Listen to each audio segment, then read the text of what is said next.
times and hope everyone is safe and healthy. Today we have Professor Shashidhara with us, who will be talking on National Education Policy 2020 and the role of teachers in an increasingly digital world. Before we go on to the talk, I will give a brief introduction about Professor Shashidhara. He is currently Professor Biology and Dean of Research at Ashoka University. He holds a PhD from the University of Cambridge, specializes in genetics, molecular biology, and evolutionary biology. Prior to Ashoka, Professor Shashidhara worked at CCMB, Hyderabad, and IISER Pune. He has served and is serving many apex committees with the Government of India and Science and Technology Organization, and is the recipient of numerous top science awards. Is an elected Fellow of Science Academies of India and the European Molecular Biology Organization, and currently the President of International Union of Biological Sciences.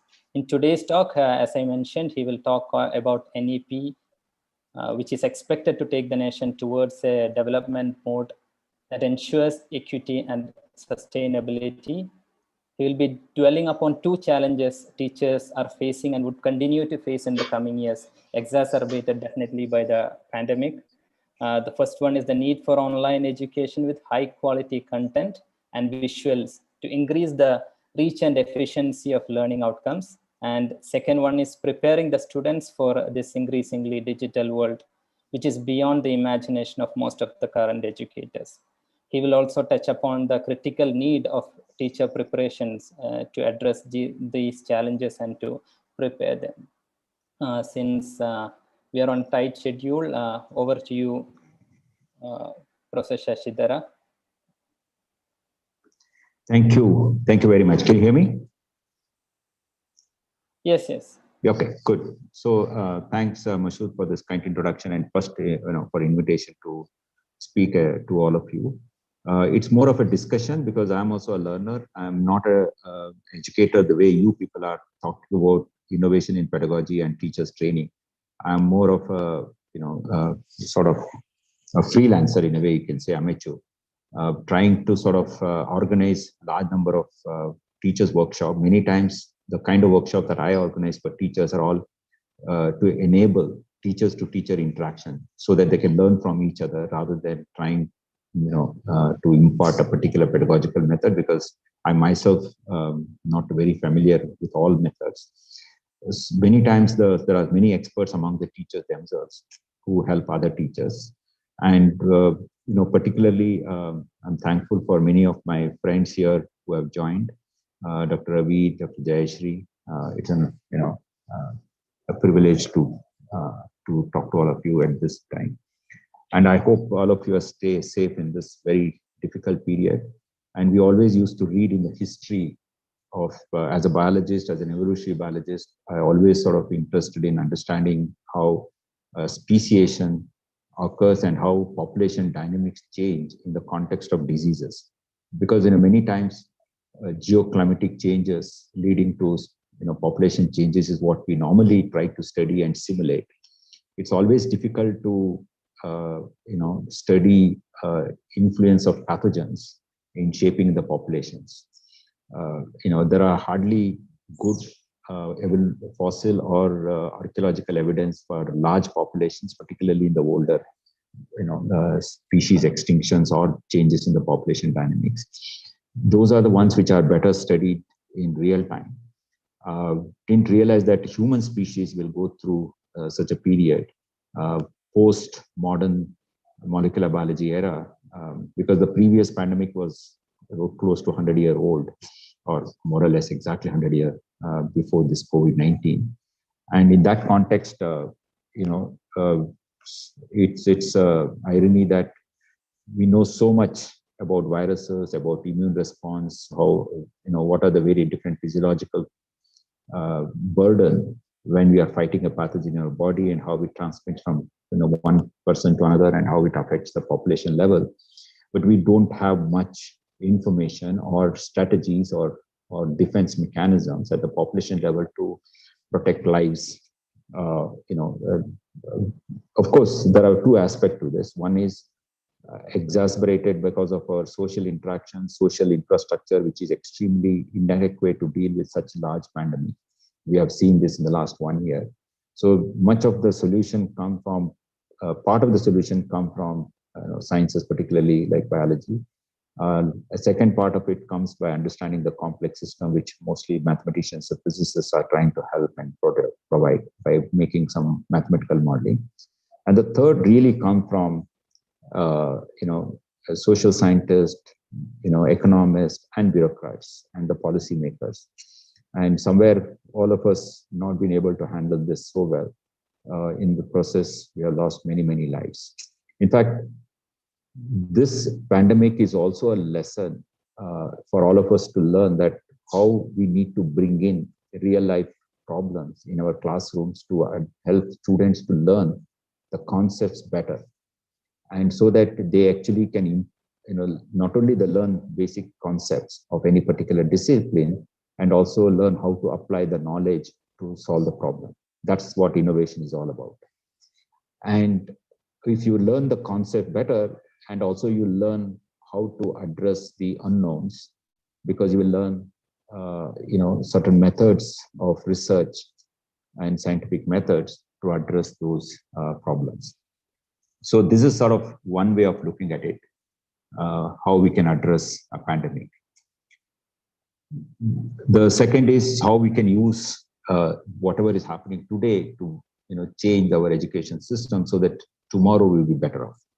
But this thinking, while it is sort of made, this current pandemic made the thinking an urgency to implement. But the thinking was always there. Thinking was there for the last 10 to 15 years. We continuously talking about that there is an urgent need to reform the education system. For two reasons. One is increased number of students enrolling both in the school and higher education. And there is a need to improve the quality. And with the fast changing world, large sections of the society was not being able to cope with the changes, and they are left behind. So there is a huge inequality in educational outcomes as well as their future career prospects and livelihood. So obviously there was a huge demand for change in the education system. But as you know, any complex system, the change is always slow, and any big change may lead to more problems than actually solving the prevailing problem. So people are always afraid of how much one can change. For example, digitization, which is today's topic. Everybody was talking about digitization of education. There was always a worry that what extent it will affect the quality of teaching, to what extent it will, in the absence of a teacher, a physically present, living, blood and flesh teacher, not present or not mediator of learning, how would a student who is another human being would learn only using the digital methods? So these are the kind of issues we are always confronted with when we are discussing about education.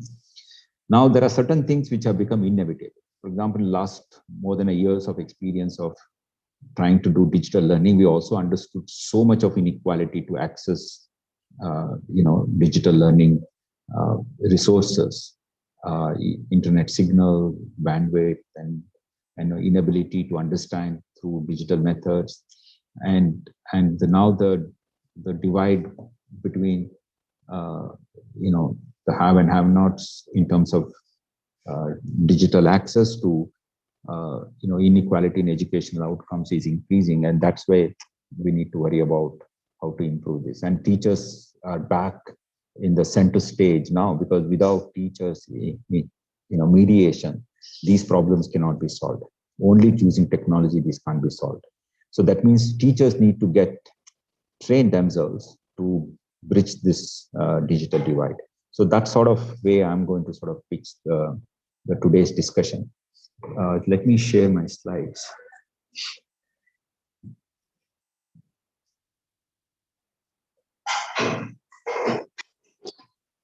So for this particular audience, Homi Bhabha, science education, Homi Bhabha Center for Science Education, I don't think I need to sort of explain most of it, because these are all, you are the experts. In fact, you may correct me if there are anything missing or anything wrong in what I'm going to discuss. So based on variety of discussion that I was involved in NEP and also in the later another policy document was prepared by the Government of India, in which I was involved, is the Science and Technology and Innovation Policy 2020, right? And one side is the education for masses, and to help them to understand the world, help them to take up and a livelihood, improve their career opportunities, improve their living conditions and so forth. And one side, the second side, and of course, the education also about equality and sustainability. And the second side is to what extent science and technology innovation can be used to address both the problems in education and the problems in wealth creation in a sustainable way, and also equity in the distribution of the wealth within a country. So in that context, both are sort of complementary, and using sort of information from both sides, I'll try and bring out some salient features. I'll be very quick. Much of it already you are the real experts, or we can actually get into more discussion.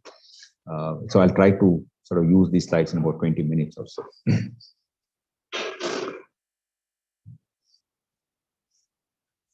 So one is, of course, the school education. One is the still large population is not fully sort of have access to education. School education is somewhat better, but when it comes to higher education, as you can make out, as of 2017-18, the data was released only in 2019 late of the 2017-18. We don't have the data for subsequent the last 1 or 2 years. Last year anyway is completely washed out. So we are about 26% of the eligible students who can come to higher education are coming, which is compared to the world average is 30%, and average GR in place of gross enrollment ratio in developed countries is somewhere between 60 to 70%, and China is somewhere perhaps 40% or so. It's definitely above the world average. And so, of course, one can always ask to how much of the higher education is really important, and to what extent school education should be improved in such a way that the end of the 12 years of schooling, one will have sufficient learning and training to lead a comfortable and prosperous life, sustainable way, right? Environmental friendly and so forth. These are some of the points that we can sort of take this forward in our discussion. But still, assuming that a country like ours, considering the so many societal problems, inequality problems, we need to improve our agriculture, we need to improve our health system, we need to improve our air quality, water quality, so much of networking we need to do amongst ourselves. So there is a huge demand for highly skilled human resources at all levels, at all disciplines. So perhaps 26% of GR may not be good enough, and so we need to improve both the number as well as the quality. So obviously, I'm focusing more on higher education, coming from the higher education system. Many of you may be working on the school education. Some of the topics which I'm going to talk about later will also be applicable to both school and higher education. This I'll skip because all of you know, increased incidence of epidemics and pandemics. Pandemic was added, now in the last 1 year of these slides, but increased incidence of epidemics was always there in these kind of discussions. And increased human migration, exchange of commodities, and there is increased, confrontation between countries, communities. There are so many different types of problems our students will have to face as they go in the future. And so there is, the current model of development is not sustainable in the context of not only inequality in the globe as well as the climate change. Now, basically, what is that the education should be? The students should basically, we have the ability to solve problems using knowledge, let's say science and technology, but not necessarily should simply know the facts, right? Because that's where the digitization helps, that you don't need to remember everything, right? For example, DNA double helix. Today, all of us are doing RT-PCR to diagnose COVID. When the COVID pandemic outbreak happened, India had just one lab to do RT-PCR based testing. That's the NIV in Pune. And then they set up 3 or 4, one in Mumbai, one in Delhi, and so forth, and one in Chennai. And these are about 3 or 4 centers for COVID testing. But within a month or two, we had more than 2,000 testing centers. Most of them were actually academic institutions like IISERs or IITs or universities and colleges. It's simply because the basic understanding of the RNA to DNA reverse transcription, DNA replication, that what happens during PCR, and then this all technology we always use day to day in our research, in our teaching also for undergraduate level, even in school level, many times people do PCR. So this basically knowledge was already there. We applied this for COVID testing, and that's how India could actually, with testing initially for a few hundred samples a day. Now we can actually test more than a million or close to about 2 million tests a day, right? Of course, we should further increase and ramp up, considering our population and considering the second surge that we are facing. But whatever, that could happen because people knew how to apply the knowledge to a particular problem. But now most of the people who are doing the RT-PCR based testing, including me, who I teach DNA replication to evolutionary biology and genetic variation and so forth, I cannot explain anything about reverse transcriptase. It's the biochemistry of reverse transcriptase or biochemistry of DNA polymerase leading to the function of DNA polymerase in DNA replication. But now most of those facts I don't need to know. I can always refer to a digital resource and then try and help understand some of those points which is required to design an experiment, right? So that's why we don't need to remember all the facts. As long as we know, let's say, semi-conservative method of replication of DNA as a conceptual method, right? So as a teacher, my job is also should be that rather than teaching whatever I learned yesterday, long ago, to students who are tomorrow's citizens, and for a career that even doesn't exist today. So they may have to prepare themselves for a career which may get created later. So what's the point in certain kinds of certain method of teaching or certain content of that we teach today for the students' purposes? So this understanding, if we have, then we can actually simplify the teaching as much as possible, right? And make sure that students have fun in learning, at the same time learn how to learn rather than continuously worry about what to learn. So in that context, these are obviously, again, this is a good old, maybe even more than 100 years. In fact, I'm sure Ravi and Jayashree, some of you may have read, there is this a speech of Max Muller. It's available, text of that speech is available on internet. He spoke to a batch of ICS officers, the Imperial Civil Service officers who were selected in UK, and they were supposed to go to India, and all of them were for the first time going to India. So Max Muller was trying to explain to them about India before they land in India. And in the first 10 minutes of his speech, he only speaks about whatever you learned, you should unlearn before you go to India, because none of what you learn here will be useful to learn the complex system that India has. And one of the things he says is, these are the good features of a good education, and Cambridge has failed. He's talking about more than 125 years ago, which we still consider Cambridge University as the #1 university in the world. Cambridge has failed to impart good education to our students. So analytical ability, critical thinking, solving problems, and so forth, right? These are the issues that he was talking about. Am I audible to all of you? In case there is any internet issue, please, someone has to flag me. Mashud? Yes, you are audible. I hope. You're also. I'm also visible, right? In a small box. Yes. Everything is fine. Slides are also good. Perfect. Okay. Thank you.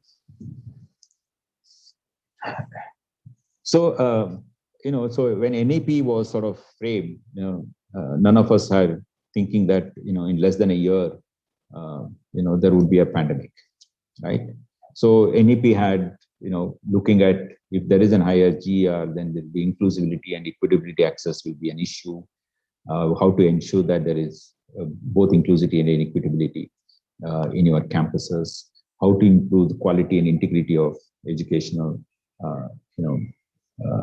resources, and how to make sure that your pedagogy is learner-centric rather than sort of some kind of an examination-centric and so forth, right? Skills, values, other things, but values are all anyway relative. Each one may define different values. I think there are certain kinds of skills which are universal and transferable across disciplines.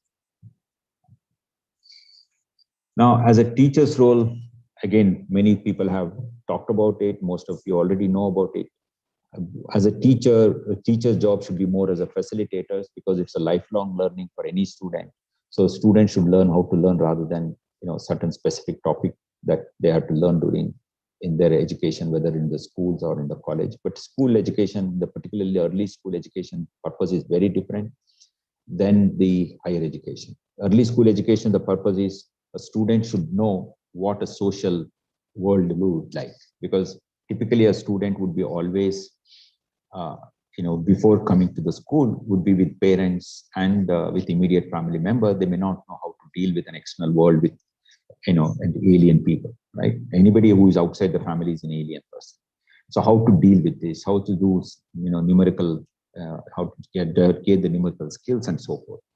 Then they start learning how to understand a world which is complex and beyond our, understanding of using our sensory perception. For example, how do you know whether it's the earth which is moving on the sun or the sun moving around the earth?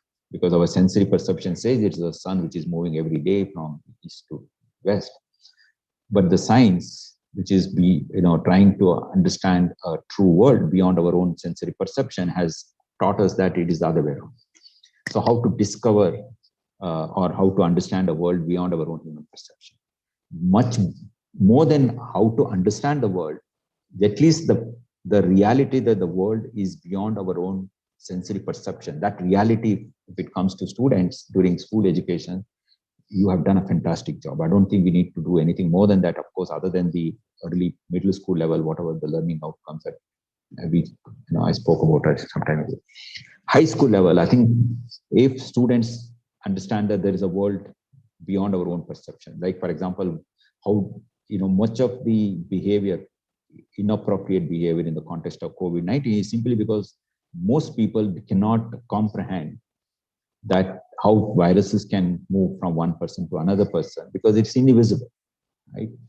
And it's very difficult for them to comprehend how from one person it can get into a geometrical progression to hundreds and millions of people within a short span of time in a crowded environment in like a city, right? So these are the kind of understanding students should gain from the education, that there is a world which is beyond our comprehension, but there are methods to understand the world. There are mathematical methods, there are some experimental methods, there are other rational methods to understand the world. That's what a teacher needs to impart on education to her student during education. So teacher job is again more as a facilitator, so that students learn how to learn rather than trying to sort of do a more a top-down sort of approach to learn. Okay, I'll skip this. So finally, once you do all of these things, and they will learn how to solve the problem in their own way.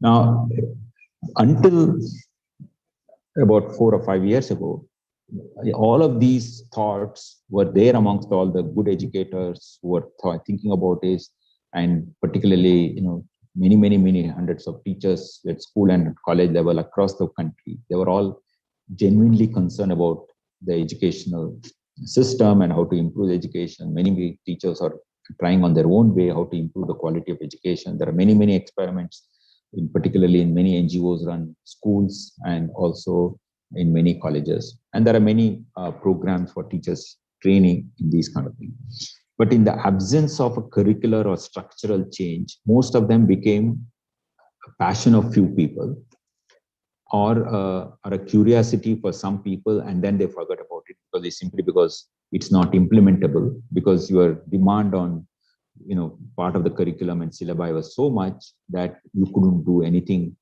from your new learning. So what NEP has sort of suggested is a structural change, the curriculum and syllabi and pedagogy, all three, such that many of the good practices that we are always preaching could be brought in as part of the system, right? And obviously, when you say part of the system is so large and so complex, and implementing overnight, it's going to be either almost impossible, and at some time, if you don't implement properly, it's going to be disastrous. So there is always an implementation issue. So right now, NEP is still at the some part of NEP is being implemented, but still largely implementation is on hold. Of course, because of the pandemic, there's no much discussion happening on some of the issues of implementation. So one aspect of curriculum is, of course, bringing liberal arts, and then second one is the changes. And the kind of syllabi that we use, the kind of skills that we impart on the students, and the kind of advanced information we ask students to learn should have a sort of contemporary and should have a global acceptance, because we are now global citizens. Irrespective of whether you work in India or anywhere in the world, you would be working together with the rest of the world. Particularly in the context of pandemic, it has become much more evident that what a global community means, right? So we need to align our education to the global level, and obviously then our comparison of education is not within India, who is number one or number two, who is good, who is bad. We should compare with ourselves with the rest of the world and see how how good our standards are at the global level.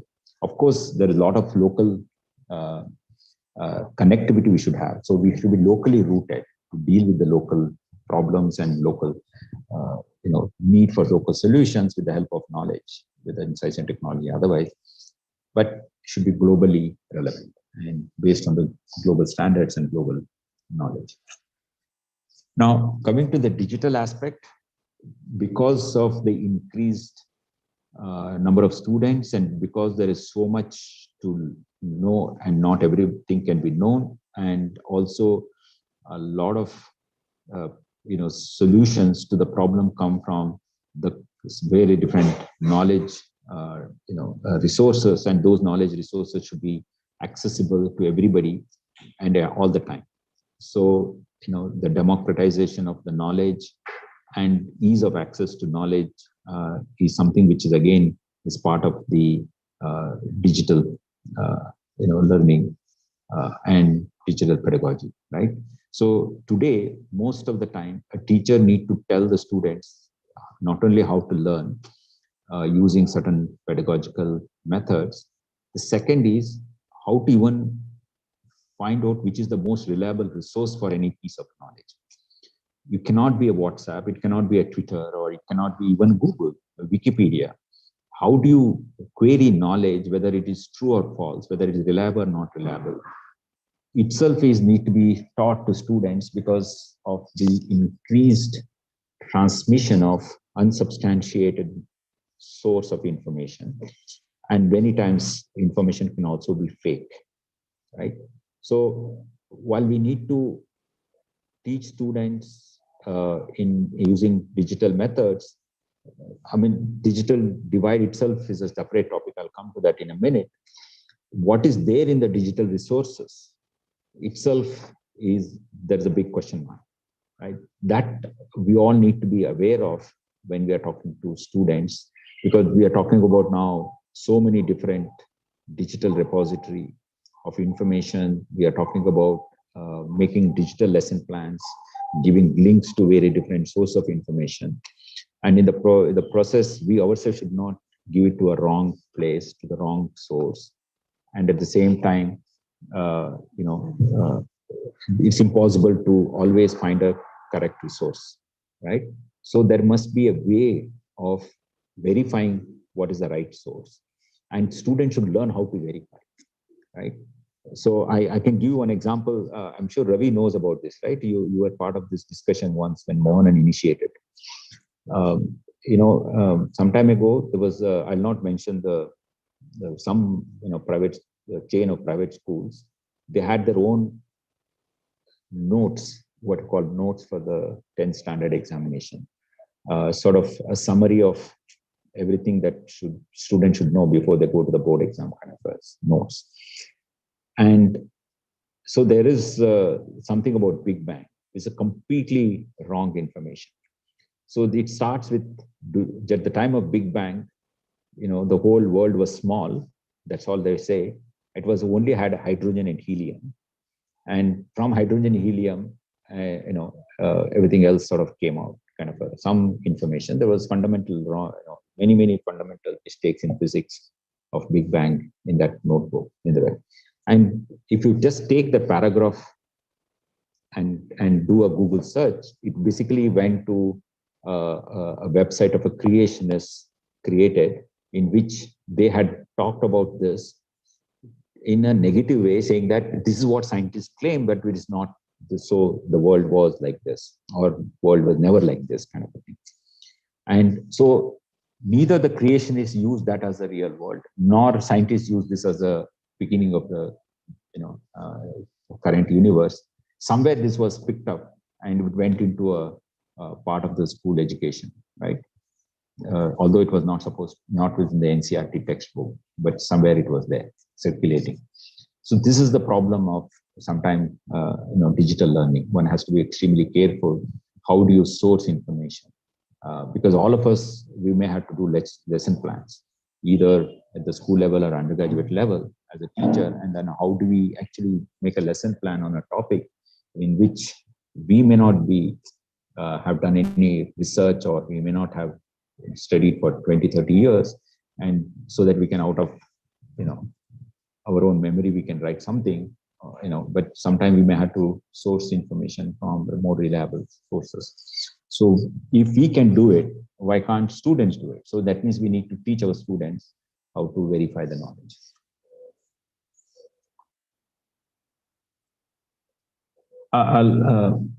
Some of these things, the lot of problems in implementation, how you become a learning facilitator in a digital one. So first of all, there is a technology thing. That means teachers may have to become a little bit of technology savvy, whether we like it or not, so that students should at least learn some basics of digital learning. So that means some amount of technical skills that we all need to have. And so then there need to be a somewhat different instructional design, what we call as lesson plans. It's in a different way, because sometimes it's easier, it helps a lot in a digital world than in a regular classroom, because taking from the previous lecture to the next lecture, the continuity of lectures is easier in a digital world. You can just show your lesson plan of the previous class and where you ended and which logical question that comes after that, and that's where you are continuing to the next one, right? So some of these things which typically in a dialogue that you normally do, if you have 3 or 4 hours of lecture continuously, instead, if you want to divide each lecture into 1 hour at a time and only 2 hours in a week and next 2 hours in another week, then students will lose the continuity. In a digital pedagogy, many times that continuities can be maintained very easily with the help of the digital resources that you have. So more importantly, we keep talking about teachers, learning new skills, teachers development, pedagogical training to teachers, and so forth. But in a complex, fast changing world, it's almost impossible to catch up with these kind of training. So no system, whether a UGC or the school, CBSE, can continuously organize teachers' workshop for teachers to learn how to teach in a changing world. So what is important is you give certain kinds of leadership skills to teachers to be master of their own. They learn on their own what is to be done. They understand the problem in their own way. Also empower them to be autonomous, so that they are answerable to the learning outcomes of the student rather than to some management. saying that, why didn't you do this? Why did you do this? Why didn't you do this way or that way and kind of stuff. Only measure the learning outcomes, leave it to the teachers how to reach that learning outcome and so forth. And that's where some leadership skills comes to teachers, and then teachers can be a lifelong learner in their own way to teach as they can. Last point is all these things can be achieved if we change our examination system, which is also NEP wants to implement. So rather than some kind of a examination oriented, we should have a completely different method of assessment, and that the examination system should also sort of align very well with NEP and the new teaching methods, right? Now, one aspect of Indian, particularly the board school level of school examinations, 10th and 12th grade, and also our UGC mandated university level education examination system, there is a dichotomy in teaching and evaluation. So I teach, someone else evaluate. It's actually even worse than that. I use someone else's textbook to teach my student because textbook is written by someone else. Then student will, write answers to questions asked by a third person, and another fourth person is the one who is going to do the evaluation. Though they are all complete 4 islands, right? And students have to jump from one island to another island, and easy for them to jump the teachers, because they are not bothered about teachers teaching in the classroom, because they are worried more about what examiner will ask the question and how another evaluator will evaluate the answer, right? So they are trying to match there, and the textbook is anyway the reference for everything. There's nothing comes outside the textbook or outside syllabus what the students keep talking about. So the teacher's role becomes minimal. If teachers evaluate based on what they teach, then they become more responsible in their teaching because their evaluation has so to be, done. And if I also know how I'm going to evaluate, I also know how to teach. So I think students should be involved in evaluation. Of course, there should be a unbiased third-party evaluation, but doesn't mean that I don't evaluate my students whom I am teaching. Because if I don't do that, my teaching will never improve, and I will not have any motivation to even improve also. So this is what I was trying to see: learning how to assess. All our teachers should learn how to assess. That's very important. This I already spoke about. More self-learning than taught by teachers. Students should, there are more debate, discussion, peer learning. We should involve real-life problems like field and laboratory work. Whether it is in social science and humanities or science and technology, it's all the same.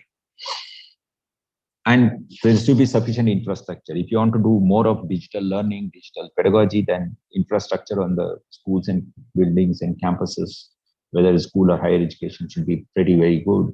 We need to have better penetrance of high bandwidth internet throughout the country.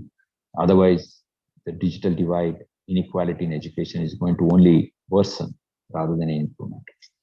Just to, in the last 3 minutes, all of these things, what we're thinking, what we are discussing in part of educational policy and change in the education system is applicable whether it's pre-corona world or post-COVID world or whatever. It's only that, the COVID-19 pandemic has, made all these things much more urgent and accelerated the need for improving it, right? So, but we also,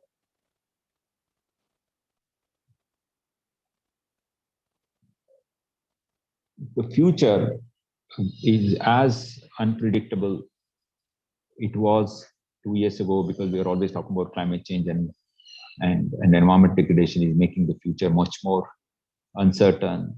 The inequalities will drive the development in a different way. There will be more conflicts between countries, economic conflict. I'm not talking about war kind of a conflict between countries, and that will sort of change the dynamics every 5 years, if not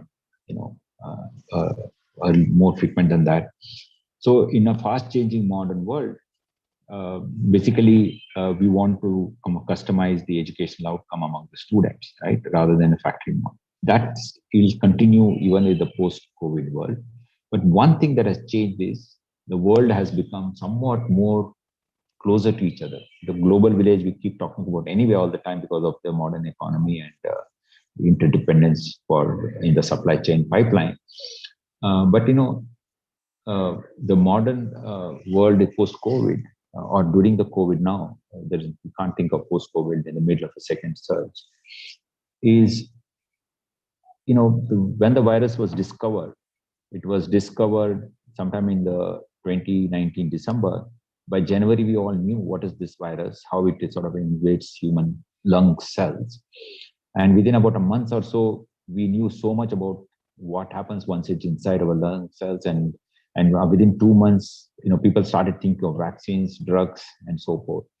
And within 3 months, sometime in beginning of March, people also knew how our immune system is, violently responding to this, what called cytokine storm, and what are the kind of treatment you have to give, why there is a sudden change in the oxygen saturation and so forth. And while large number of people have died indeed, and much of that is inadequate health infrastructure and our lack of preparation, sometimes lack of attention to the details we should have given, particularly now the second surge. To large extent, current pandemic also has provided an opportunity to use collaboration, cooperation, and use of modern science to address the problem, right? And but at the same time, the modern communication methods also spreading a lot of unverified information, fake news, all kinds of quacks coming out with their own solutions, medical solution or non-pharmaceutical interventions. So, of course, the problem is compounded because of some of those things. But at the same time, we also have realized, where one can solve the problem and what are the shortcomings in finding the right solution, or even if you know the solution, how to apply the solution to solve the pandemic problem. So in that context, there hopefully these learnings which all of us have learned. Most of the time, it would be a few policymakers or some thinkers who would have thought about some of these things. Now everything is coming inside our mobile phone, television, at home. Some of these discussions. So hopefully more and more teachers are going to be aware of the need for customized educational outcomes among the students and the ability of the students to learn many things on their own. But just to end with some more specifics rather than too much of generalization. In the post-COVID world, there are going to be certain kinds of, not only because of COVID post-COVID, also because of climate change and environment degradation and the importance of biodiversity and conservation. We need there are going to be huge demand for statistics because economics is also, quite a huge number of statisticians, population studies, epidemiology, public health experts, sustainability experts, biodiversity and conservation experts, experts in environmental law and climate justice, particularly because of the Paris Agreement now, which is back in the limelight after Trump lost his election. Then communication expert. Again and again, it has become extremely important that we need a good communication experts to communicate and disseminate right information. So these are all the kind of domains, specific areas in which we need huge number of human resources. And that's where, some new career opportunities for our students. And all of them are interdisciplinary, as you can make out, right? None of them are very, very specific to a physics or chemistry or math or biology. Now, of course, transferable skills in communication, self-learning, analytical ability, critical thinking are important among all of the students. I'll stop here. Sorry, I took longer than I thought, but I am happy to take some questions. Thanks, Shashi. Now we will take up the questions. Please raise your hands or type in the questions. We have one in the comment box. Suravi, you want to speak? Since we have very little time, I would request everyone to be brief and to the point in the question. So Suravi is asking, during the pandemic time with the digitization of imparting education, suddenly the students of lower economic strata, village schools have less access to the internet, smartphone are suffering the most. It's been more than a year. Sir, what are your thoughts on how we can address this issue? Yeah, it's definitely that's a problem, right? So now this is more of a socio-economic solution than there is any specific educational uh, a solution to this. As a teacher, how much I can do? My job is only to teach, right? How to learn or what to learn. So one way is almost all the students, particularly young students coming from lower socioeconomic strata and who have access to education has been a problem, should be given some additional opportunity. It's like sort of 1 or 2 additional years with fully supported education system to so that they catch up with the lost time, make up for the lost time, and also catch up with the people who had access to good internet and everything. We also have realized, I'm teaching 2 big courses in Ashoka University in this semester.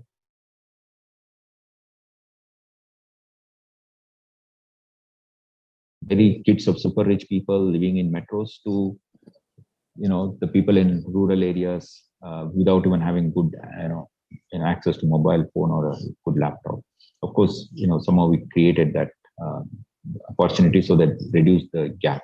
But still, the digital learning as a method of learning is actually very poor in amongst all students. Even if those who are born in earlier days, we used to say born with silver spoon. These days, even those who are born with a smartphone or a MacBook Air of Apple, right? I think there is still digital learning is very poor amongst human beings. I think it's unless they are good in learning, otherwise, right, in a regular human-human interaction, right, the digital learning is not going to make it any more better. So digital learning is only another aid for the teacher. That's what we are always talking about. Is digital learning is supposed to be an aid for teachers to teach better rather than a student to learn better. We have realized that.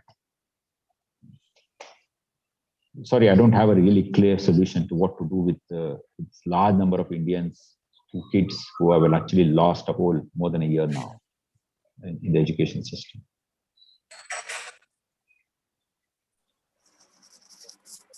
Another thing, Shashi, you have mentioned this the importance of interdisciplinary thinking. Now, definitely there are a few people in our premier institutes like IISER, TFR, or IITs and all who have this exposure in interdisciplinary thinking and talking about that. But how difficult and what are the challenges do you think? This has to come right at the school level, at the +1, +2 level, the silos of physics, chemistry, biology, all these being separated. That has to be broken right from the school level. And do you think we have, there is a crisis of expertise on how to do this at that level? Of course, I mean, there is a lot of change understood. happening at the research level. Yeah. So it's not really, so it's actually much simpler than we thought initially. It all depends on how you make your lesson plans as a teacher, right? So if you look at, of course, the interdisciplinary thinking starts only actually in, the division starts only in the high school. We really, until 7th standard, there's nothing like physics, chemistry, math, biology. You have social science, or not even social science. You have basically, the geology, what's called geography and sciences kind of a thing, right? Not so much, and then something about, civil science or something. But if you look at, if you make a lesson plan in such a way that you can actually bring in interdisciplinarity very easily.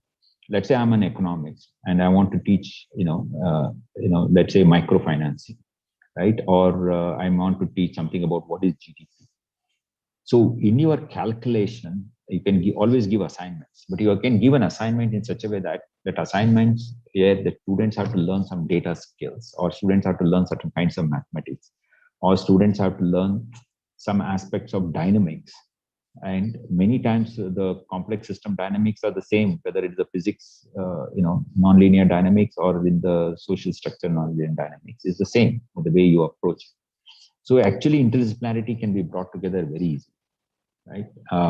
It all depends on, what kind of problems you bring in. For example, as part of climate change education, we have a project in which we want to bring climate change across the curriculum across all disciplines. So we want to do is, for example, whether it's a rainfall pattern or whether it is climate migration or climate refugees, irrespective of what the problem is, somewhere you talk about the climate change, cause and effect of it, and then you may address different aspect of that problem, whether it's a refugee problem or rainfall, increased rainfall or reduced rainfall or increased sea level rising. So you can bring in interdisciplinarity by combining in a very nice way in the lesson plans. Ravi has a question. He raised his hand. Before that, Professor Sambat Kumar had he has sent me a message. So, Hi, Shashi, Sampat here. Hello. How are you? Okay.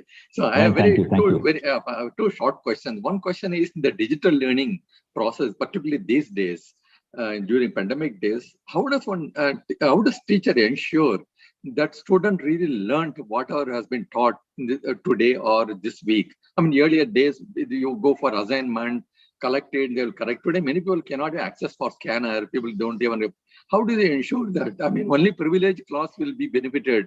Now, you have to ensure the student really understood. Second point is, of course, is that, you see, as you and me know that you have so many students we are training college, school level, when you put them on interviews, hardly 1% would answer even fundamental questions.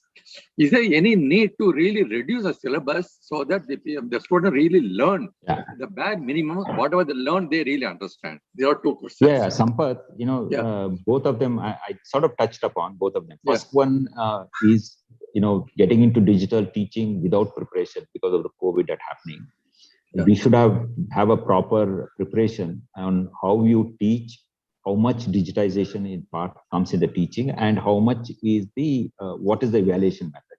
For example, if you look at the NPTEL or the SWAYAM, what people are trying to do was to make students go through a SWAYAM course, and teacher will sort of guide them to go through a SWAYAM course, and teachers will evaluate what they have learned, whether they learned properly or not, by getting into some discussion. So classroom time is used for discussion with the student, and the student would have already gone through 1 hour of, let's say, an online learning.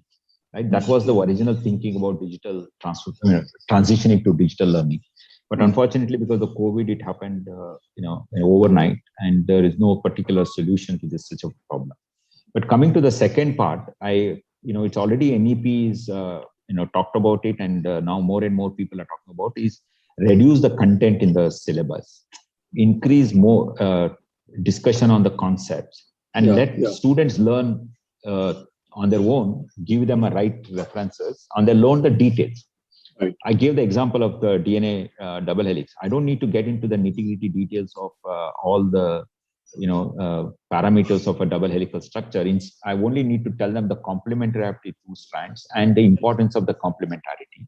Everything else they can learn the detail. The concept of a DNA, if you read Watson and Crick paper of 1953, the last two sentences tell everything about the importance of double helical structure, complementary strands, right?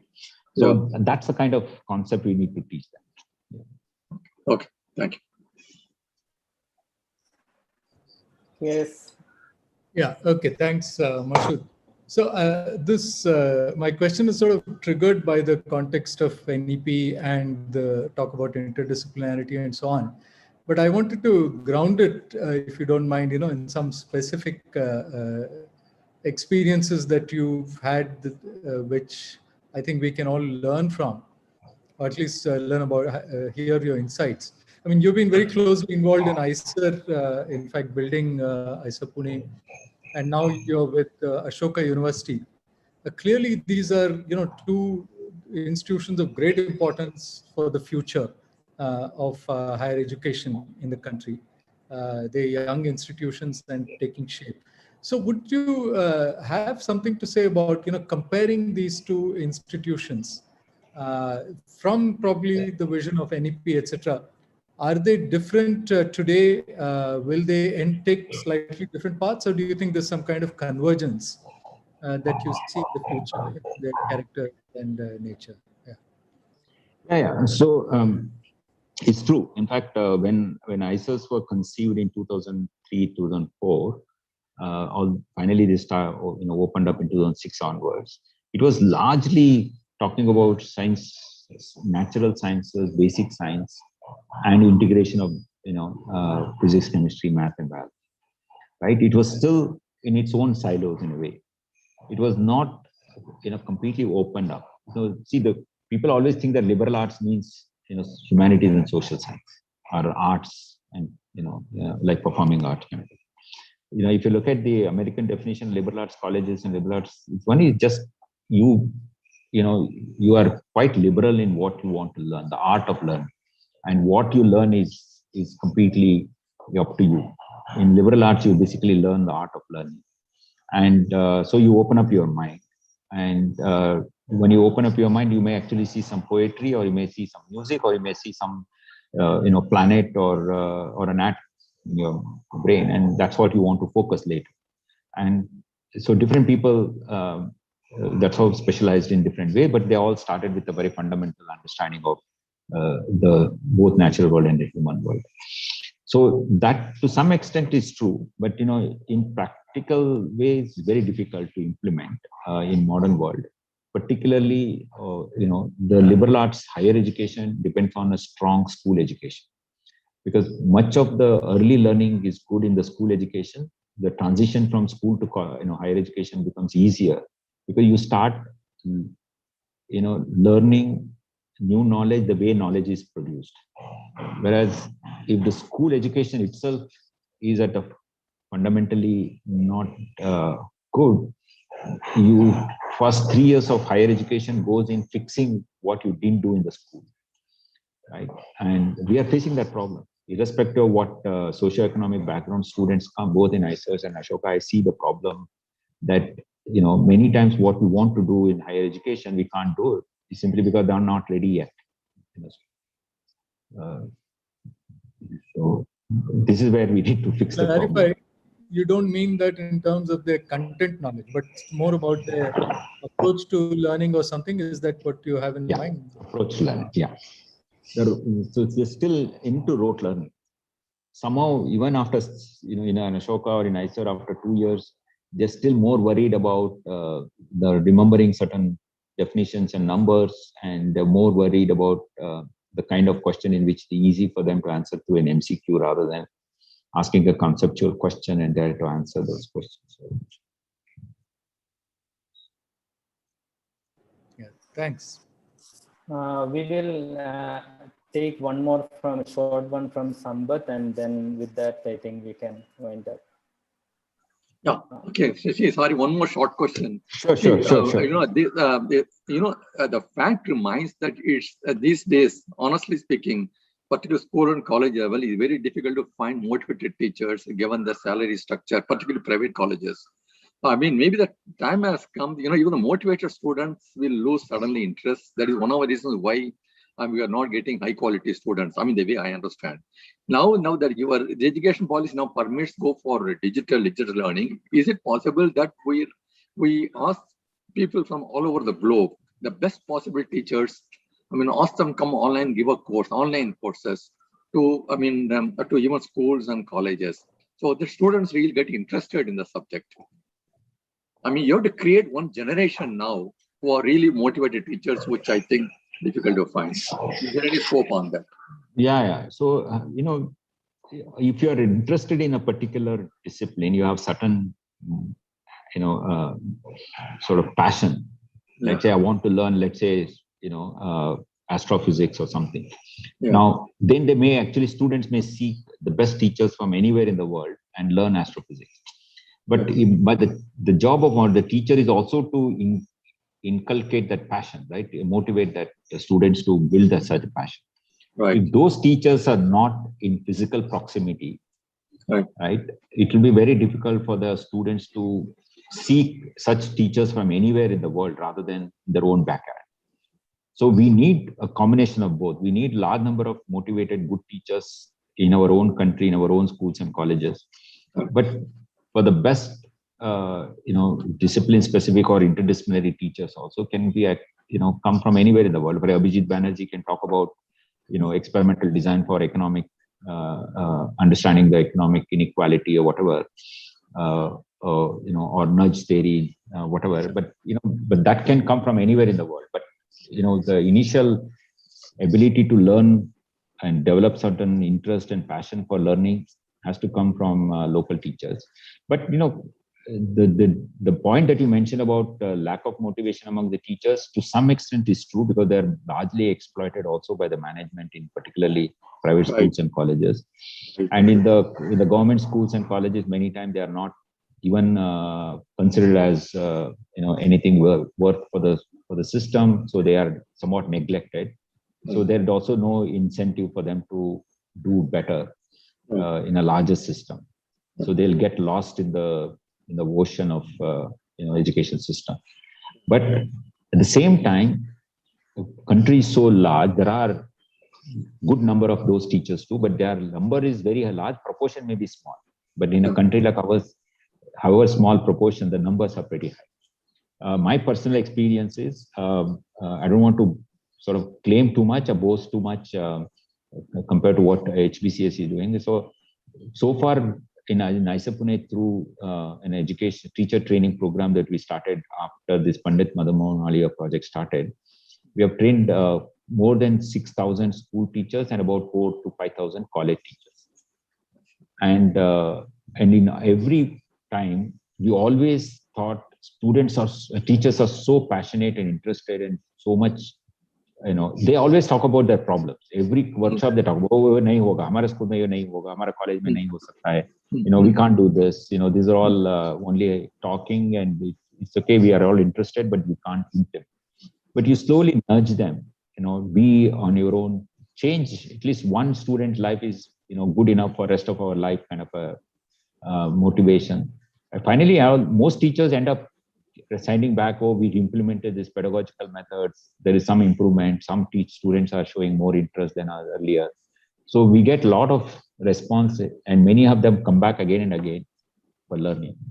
None of them had any certificate which will be useful for getting their API points in the UGC. All of these are 3-day workshops. So, yeah. Okay. Thank you. Thanks, Shashi. Sorry, we have a few more questions, but Professor Shashidhara has an important meeting. Yeah, I have some viral genome sequencing meeting that have a national consortium of genome sequencing. I had to rush to that meeting. So in fact, this talk I agreed more than a month ago, but this meeting was fixed yesterday. Unfortunately, less. I hope a discussion can happen through online and all, if people can email you some of the questions. Is that okay? Yeah. That's perfectly fine, and also happy to come back again in another context, or if there is an opportunity. Yeah. Sure. It's such a complex issue, I mean, which can't be resolved by 1 hour discussion or one and a half hour discussion. We definitely have to revisit and hope this is a beginning. And let's thank Professor Shashidhara for giving the talk, and all of you for attending so patiently. Thank you, everyone. Thank you all. It was very nice.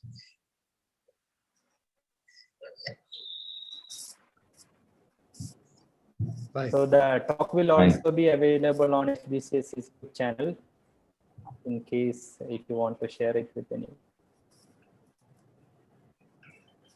Thank you. Bye.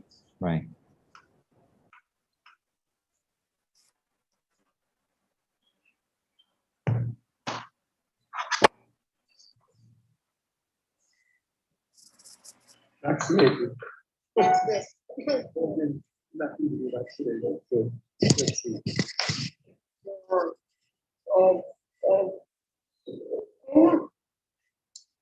don't think people get the scale of it yet. Just 3 of us? I don't think it's too much. diversity and fraternity of India. At the last time recently, oh, do you speak Indian? And that told me everything about what the individuals knew about the country, which was unknowing that they had a civilization in global diversity. Yeah. Sorry, I'm going to take the call. Except that would it be useful to me that they would